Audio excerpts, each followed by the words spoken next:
2019 is, as you know, winding down, but that just means it's time to gear up for the 2020 presidential race. Don't mean to alarm you, but we're now just 39 days away from the Iowa caucuses, and the polling average by Real Clear Politics shows Pete Buttigieg and Bernie Sanders both leading Joe Biden in that state, with Amy Klobuchar cracking the top 5.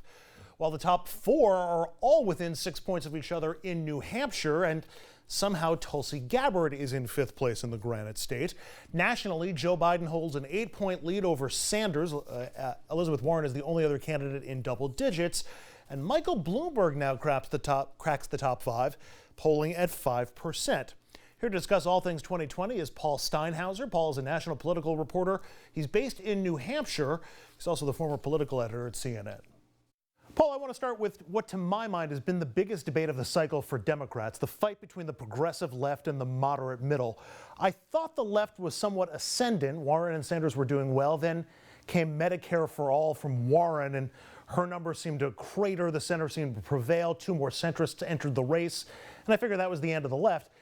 Now you've got President Obama throwing Warren a bit of a lifeline, saying that he obviously thinks she's very smart. He thinks her policy ideas matter, and sees her running the campaign with the most depth.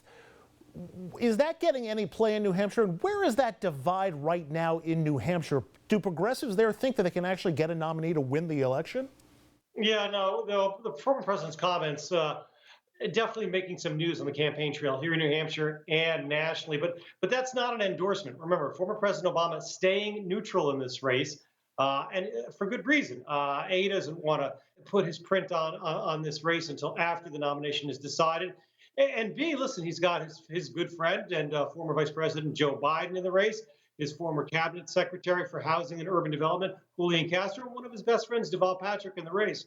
So when he made those comments to donors behind closed doors that if Elizabeth Warren perchance wins the nomination, they need to get behind Warren, it's not an endorsement of Warren at all, Andrew. Rather, it was just a kind of a plea to the big bucks donors that if a progressive candidate does win the nomination, like a Warren, like a Sanders, they need to have party unity. But Paul, what's your sense of where that balance is right now in New Hampshire between the progressive left and the moderate center? Do voters sense that the progressive left is viable actually in the general election, or is that beginning to wane and is the center sort of still on the rise? If you look at the race, and it's very similar both in Iowa and New Hampshire, the first 2 states to vote in the presidential primary and caucus nominating calendar, you've got a clear top 4, but no front runner. You're right, though. In the last 2 months, you've seen Elizabeth Warren's numbers decline, and you've seen Bernie Sanders, the senator from Vermont, who won New Hampshire overwhelmingly 4 years ago over Hillary Clinton in the primary. You've seen him rise. But overall, I think there's almost an even split between the progressives in New Hampshire and the more moderate voters who are supporting the former vice president or Pete Buttigieg, who's been Indiana mayor. Some going to Amy Klobuchar as well, who's starting to pick up a little energy, a little juice here in New Hampshire. Let's go through some of those top candidates right now. And I want to start with Buttigieg, who's leading in the poll averages in Iowa and is in the conversation. He's in the top 4, which are very close in New Hampshire. We're also starting to see the beginning of Republican whisper attacks on Buttigieg. I'm hearing more and more comments that are either hinting at, whether directly or indirectly, about his sexuality and things like that. What's the sense? Does he have momentum in New Hampshire? Is there a sense that he can win the nomination and can win the White House? Yeah, no, it's a good question. Listen, with Pete Buttigieg, when your numbers rise, obviously your poll numbers rise, the attacks begin. And we saw that just a few days ago, a week ago, at the Democratic presidential debate out in Los Angeles, where Elizabeth Warren was going full throttle against Pete Buttigieg. Others as well, Amy Klobuchar, Tom Steyer. And Steyer was just here in New Hampshire a few days ago after the debate, and once again attacking Pete Buttigieg over a lack of commitment. That's what Steyer said when it came to battling and combating climate change. So yeah, it's only natural that as your numbers rise, you get more scrutiny. You bring up a good point, though. When Republicans start taking notice of you, you're really a serious contender for the nomination, because they're not going to pay attention or waste their time on a Democratic candidate unless they think that candidate has a viable chance of winning the nomination. Obviously, they've been going after Joe Biden since before he even got in the race back in April. And they've also been critical, obviously, of Bernie Sanders and Elizabeth Warren, painting the two of them as socialists.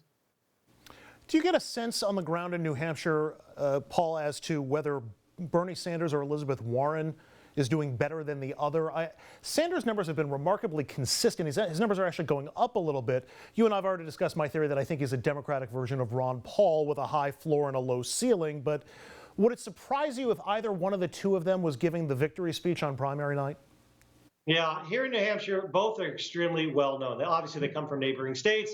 Sanders, of course, won huge here in 2016, and his supporters never went away. They have every month. The steering committee for Bernie Sanders has been meeting from the end of the 2016 election till now.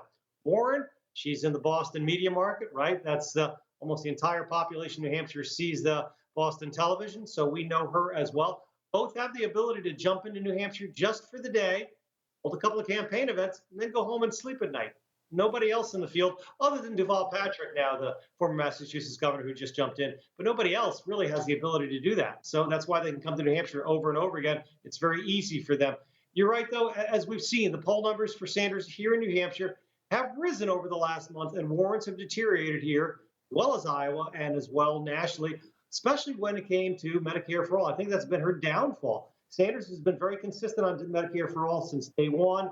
Warren putting out her plans in recent months on how to pay for Medicare for All and how to implement it. And I think that has hurt her because there's been a little bit of a waiver in her commitment, it seems. Is there energy and enthusiasm in the Granite State for Joe Biden right now? Are people really energized that they want Biden to be the nominee, or is he, so his numbers are good, but is your sense that he's sort of the compromised choice? We think he can win, we don't necessarily love him. I mean, I think of John Kerry in 2004 when I think of Joe Biden in 2020 a lot. What are you seeing on the ground there? That's a great analogy. Remember, John Kerry almost won the presidency. In fact, if we had the demographics of 2020 and 2004, he probably would have won the presidency. With Biden, listen, the crowds are not that large. He holds more smaller events. You rarely see a Biden event here in this state with more than 200 to 300 people. They're usually smaller, more intimate affairs. That's kind of the way he does it. We don't see the large rallies that Warren, that Sanders, that Buttigieg hold here in this state. Is there a lot of energy and excitement for Joe Biden? No. But again, when it comes to Joe Biden, you're going to have a larger electorate here on primary day than what you see right now, which is dominated by the activists and those kind of living in the Twitterverse or on elsewhere on social media. And when you get to that larger electorate, which includes a lot of independent voters, it's probably going to be a more moderate electorate, an electorate that may be more favorable to Joe Biden. Final question, Paul, and it's about a candidate who's not on the ballot and isn't going to be, at least in New Hampshire, Michael Bloomberg. Is he impacting the race and the conversation in New Hampshire? And if so, how? Yeah, in this way. We see his television commercials because he's running them in Boston.